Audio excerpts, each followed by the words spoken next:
I'll probably know more this afternoon when the vet sees him again, because he's seen him twice a day. So, and I'll have to give kudos to Dr. Hare. He done a great job. The other night when this happened, he stayed, they started surgery on about 6:30 Thursday evening, and he was there, I was there until about 9 o'clock that night. So, you know, he did a great job trying to save him. So I don't know, after 5 days, he says that, you know, if they're not improving, it's not a good sign. And then also, I've got 3 employees that's leaving. Got a resignation turned in today, so I'll be hiring somebody here real quick, and then we're gonna be testing again in January 10th, because we just didn't have a big list. We didn't have. That's what I was gonna ask you, have you got anybody on the list? I had 5 people on the list. I put out, last time I tested in July, we tested what, Jim, was about 6 people.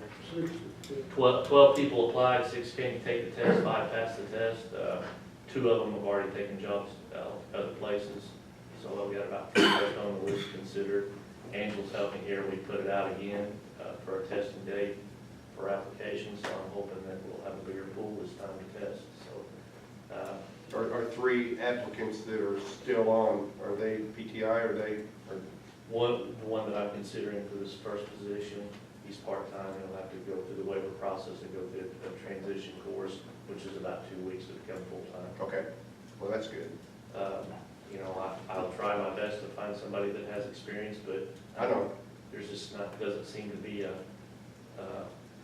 lot of people interested in being police officers these days. I talk to other sheriffs and other police departments, you know, locally, and they're kind of running the same thing. In the transition period with your people leaving and the applicants that are coming in, how's your staffing? I mean, I want to be short. I mean, if I lose 3 here within this, you know, January, which I anticipate, or February, it's going to put me down to 5 patrol guys. got a plan? Hire more people.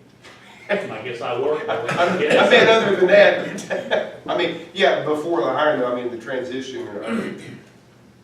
I guess we'll just have to try to pull the slack. Okay. That's all I can do. The people that you've got on the list now, I mean, since we've been posting all this, have you had any response whatsoever? I've got 4 applications downstairs, and she's had about, what, 30 or so? Yeah, 30. 30 apply, but a lot of folks aren't local, so, you know, that's one of the requirements. They have to move within the county within 30 days to have employment here, so. Yeah, that was something we had. You guys Yeah. visited that here not too long ago, so we modified that, so, Which is good. yeah. On your canine, you have to replace, you might want to look at something besides Malamar, because that's one of their trades. We lost ours. Yeah, well, you know, we did the research on that, and that's one of the reasons we picked that dog, because we felt that they weren't prone to do that as Yeah, much, they and are. also, and they didn't have the hip problems that the German Shepherds have, so that's why we went with that dog, and that's what was recommended to us, and that's what we did, but, you know, it's one of those things you can't prevent. I mean, I know Eric, is very good as a dog handler, and, you know, one thing you don't do is you don't feed that dog to the end of its shift, so it doesn't have all that weight in the stomach, but they can run or work, and he was very diligent about that, but, it's something unfortunate, and I'm glad he caught it really quick, got him to the vet, but it, you know, it doesn't look like it's still gonna save his life. Well, So, I hate to hear that. I do too, because we work very hard to get that dog, so very hard. And, I don't think, even if we do replace him, we won't replace him, because he's just a very good tempered dog and good at what he did, and we haven't lost him yet. There's still some hope, but it just, every day seems to be worse for him, so, since the surgery. Oh, also, Scott, you applied for a grant. I did. I applied for a LifeScan grant. They're going to award $467,000, I think, throughout the state. That'll be replacing our old LifeScan system. But one thing that this thing will do will tie into this, the sexual registry for the state police, so we can talk directly to that. So it's essentially the same thing.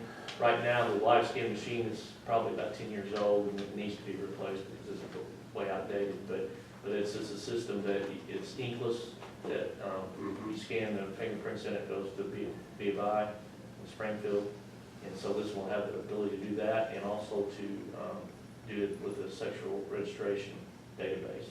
So we're hopeful that we'll get that.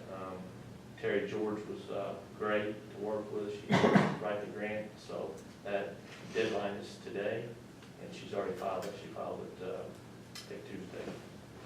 So we're hopeful that we'll get that. That'll mean about, I got quotes for it. I think after if we get approved for it, we'll just probably do an RFP. We put in for a certain amount or just a We put percentage in of? for 20,000. Okay. We got 3 quotes. One was 15,000, one was 20, and one was 30. So, but I've talked to Tyler about that. If we get the award, then I'll just put it out for an RFP. And Okay. take a look at this company. This company that did the 20 is willing to come down and demonstrate it to us. So something that we might, look at in the future is become a vendor for that. So for people like that come in for concealed carry or any kind of licensure through the state that have fingerprints, I'd like to look into that. We can charge a fee for that and kind of provide our services. We see people have asked me in for the concealed carry class if they could come to you, and I tell them no. And they say, well, they've got it, I'm a taxpayer. They don't understand that you have to be a vendor Yes, to do that. and I'll have to research that to find out how to become a vendor for that, but that's something that we could look into for the future. And I will say on that, the fee, since concealed carry started, the fee that people do the live scan, the fees went up tremendously. What is it, about $40? No, I think it's about $60 Oh, now. is it? Yeah, it started out as 40. Matter of fact, I'll tell you, when a guy went in, the fee was $40, and by the time that he got to the live scan, they charged him $60 Yeah. because of the supply and demand. Now, it might have went down before then. But we still have a lot of people coming in too for like professional license that they have. Did any of you guys have the live scan when you went through? Did you, Dennis, do the live scan? You did? How much was it? I think it was 40, but I had to go to Williamson County up to the range up there to get Okay. fingerprints done. Yeah. Well, we'd have to be competitive to, Sure. that, but it would be worth doing. Yeah. That's all I have. Okay. Angela?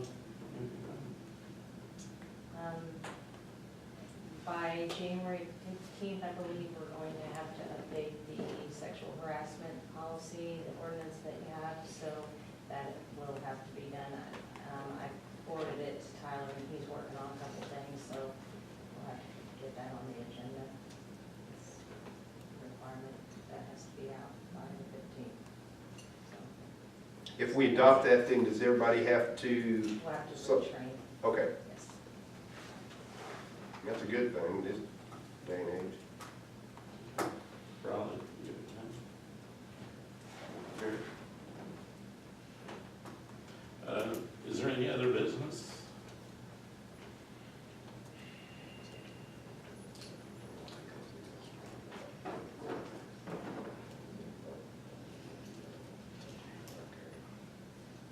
Do you want an update on the audit, Yeah. Yes. the audit situation? Yes. Last time, at the board meeting, we were talking about, we had sent a certified letter, so we sent that. I got the tracking information, and actually got the signed receipt, that someone signed for it. I got online and tracked it. It looks like it was delivered to them on December 11th. So that's been, over a week ago, 10 days ago. I have not heard anything. No response whatsoever. I've still tried to call. Yesterday, I actually got someone in the office to answer, and I asked for Kim, and she said, ask who was calling, and she said, please hold. And then she came back on the line and said, she's in a meeting, she'll have to call you back. And that was it. Now, with that too, somebody came in that wanted to start on the next audit, and you said, I need to talk to Kim. Yes, the guy that normally comes in, or at least came in last year and did the audit for the county, not for the circuit clerk's office, for the county, he emailed me and just said, he wanted to show up this past Monday. He emailed me end of last week and said, can I come in on Monday and start the audit for the county? And I didn't feel it was appropriate to go into details with him, so Very I good. simply responded back and said, please have Kim call me. And I haven't heard back from him via email, phone, nothing. So I talked to Tyler about it, and I asked Tyler, I said, I'm not sure how we proceed with this. Do you send a second letter, second request demanding her to get a hold of us again? Do you send a letter saying you're terminating the services? At this point, I have no idea if she has the intention of coming and completing our audits, or if she has no intention of coming and completing our audits. So, he said we can handle it any way the board wants to.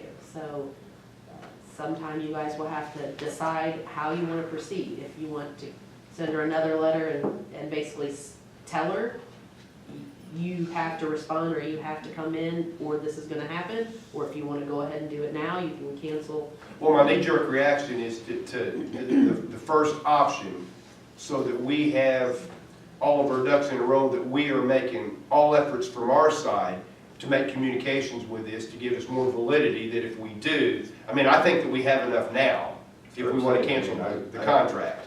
I think, But here's why I say that, Max, because if she just drops everything, you know, and says, okay, you're canceling, I'm done, and we have all this stuff pending that we're gonna have to pay some penalties on, that she's saying that she can take care of, I think we need to put the ball in her court to do that before we just cancel and then say, okay, well then, I'm done.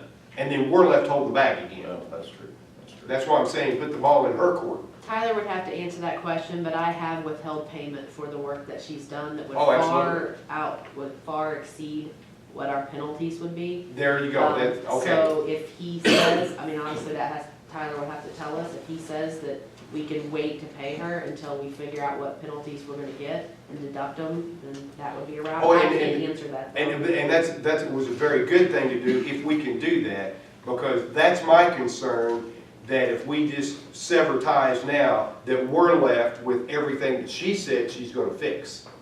And I don't wanna be left with that. I mean, the whole situation is bad, but the bad thing is you got the circuit clerk's audit. Well, we're looking for fiscal year 17 for the county. That's all we need, the one that just ended. But, you know, the circuit clerk's office needs 15 and 16. So if we can't get Kim to come in and finish, which from what I understand, she's already started. I think she was waiting for one last thing to do, and Was it wrong protocol? I mean, I understand we're sending a certified letter and all this for somebody to go knock on the office door. no, I mean, she's in Marion. I know. I don't know why you couldn't. I mean, I don't as know a if it would be. representative from the county or what, well, I know, but It's a That's bad, an it's a option bad deal. too. Yeah. Obviously. But I think, wish she I was think gonna I can finish speak it. for the, I think that we're all in agreement that we need to start looking well, yeah. for that's- someone else, I mean, because, and like I say, it is so, when we first did this, I thought it was, she did a great job, and then all of a sudden, Yeah, I don't and I don't know. understand that. But I do know she's had a falling out with Williamson County big time also. I mean,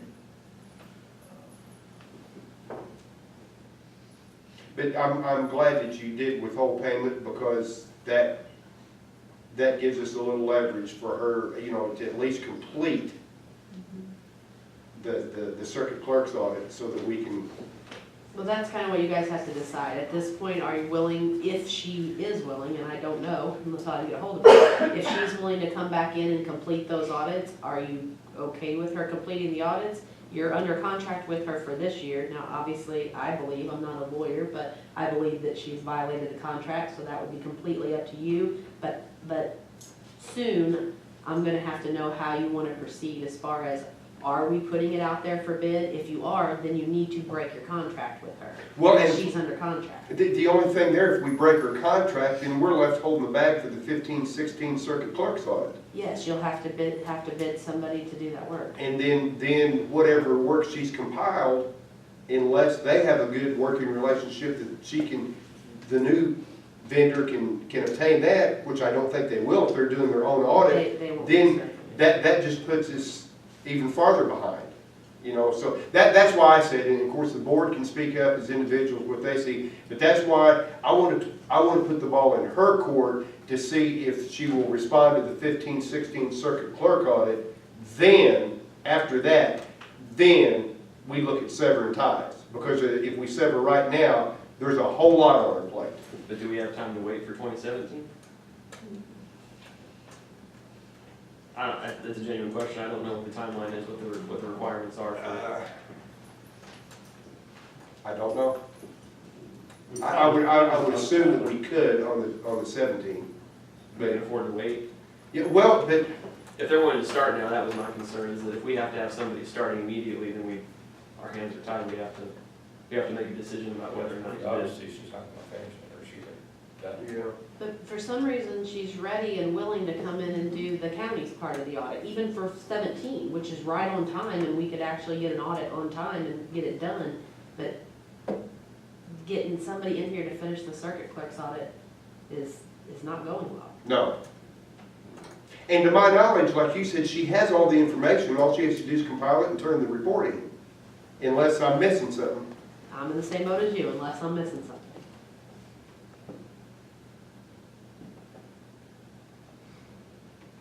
Well, then, I mean, We of can course, send a second notice. everybody can speak up, but my knee-jerk reaction is to send a second certified letter stating, you need to call us, we need to talk to you, so at least we're making the effort so that if something does happen, we have documentation that we have tried to contact these people.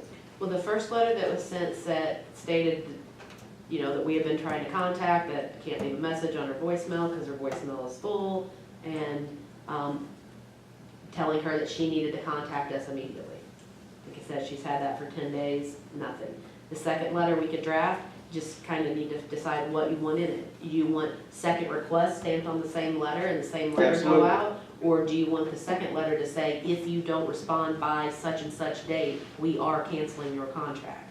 That's what we need to Tyler had decide. mentioned that at the last meeting as well, and I would kind of be inclined to do that since we're under the gun for time. Me too.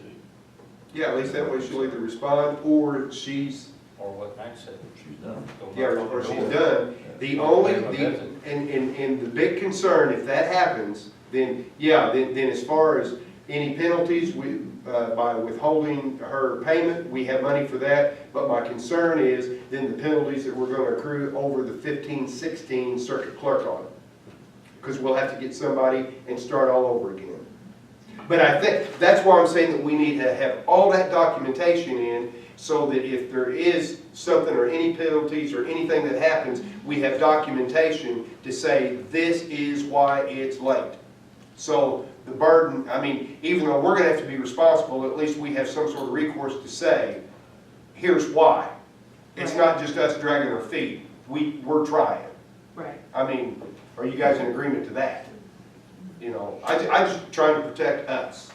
That's why we're hoping Tyler would be here to explain our options, because it is kind of cloudy, but And I would, before we do anything, of course, we are, I run it by our legal counsel, but for me, I think that's our options at this point. And I think we're all in agreement that no matter what happens, that we are gonna start looking. Because we can't, I mean, this is bad. Okay? And if you'd like me to go to Mary and go in her office, I don't have a problem doing that. So I may go in there and they may tell me she's unavailable. Yeah, she's in a And meeting. they not let me talk to her. But at least I guess we can document that. I'll do whatever I need to do too. And that's what I'm saying though, Angie, anything that we can document that we have made an effort, and anything we do document, so that we're not left holding bad on 15-16, that's my concern. Okay.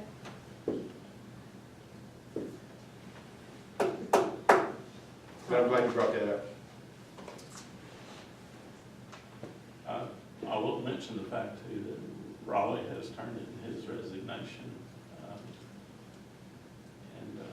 which is effective January 15th. 15th is when I start the new job.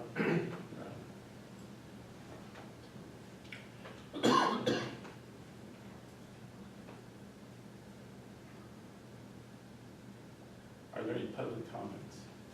I have one copy. There've been a couple of FOIA requests. And first of all, this is not about any person's performance or any personality, this is about process. There've been a couple of FOIA requests which, after people have received them the second time, it shows that a $2,500, 4.3 salary increase has been granted. And like Danny was saying, nothing exists unless it's on paper in government, how it occurred. I guess the question from union members is, based on the extreme 4.35% increase up to $60,000, what was the process? Was it county, or maybe we should address the county manager, if she could tell us the process that was done? Was that voted on?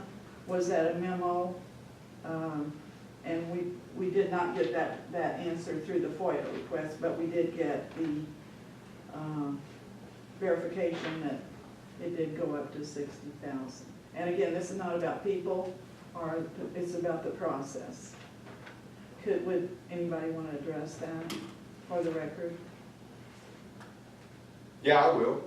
That was the agreement at the offering of employment. At the offering of employment, that it would be for X amount of money, and then after a 6-month review, then the pay would go up to a certain amount. That if we thought that the position was still needed, and this was the person for the position, then that was at the time of offering of employment. Is that in writing somewhere, Danny? Because we've not been able to see those memos. And probably not. And, okay. But I do know that when we sat here and interviewed all the candidates, and at the time of offering, that was the offering of employment.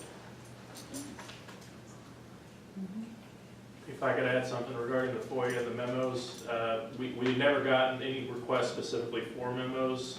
We did a few days ago, and the state attorney and I met about it, and he is in agreement at this point that they are public record, and so we're going to be putting them all online, but we have responded to one FOIA with a couple of the memos that were But it specifically doesn't tell requested. about the raise. It doesn't. No, there is There's no nothing memo in there about about the raise. No. Right.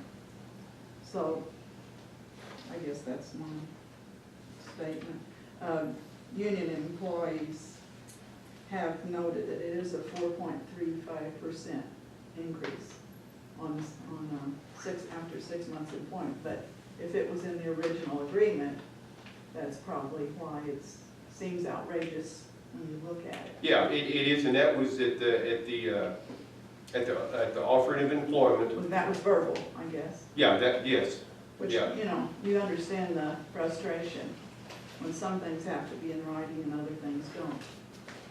Well, and again, it's the same way as an at-will employee or a union employee. That, for union contracts, they're written, and we should, and you are right in this case, we should document everything, and we should have documented that, but I do know that was at the offering of employment, that was, because at that time, at the 6-month time, we could have terminated or done away with the position, but since the position was kept, so therefore, through the obligation that we made at the offering of employment, we put it in, which was already in the 2018 budget for that amount, for that position, if we kept that position. That was what was in the budget. Because the 2017 budget had the first amount, the 18 had second amount if we kept that position. If we did away with the position, then the money would have still been there, just not the position. Not that person, but the money would have still been there. My other comment was, Tyler is in court. That's why he had to leave. He's in court. Yeah, you said that. Any other comments?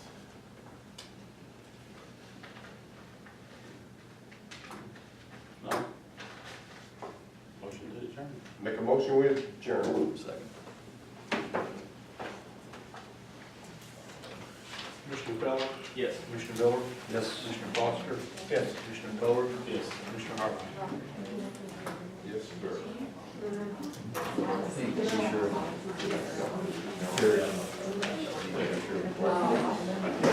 sir. Actually, it's not, or what do you, oh, close session.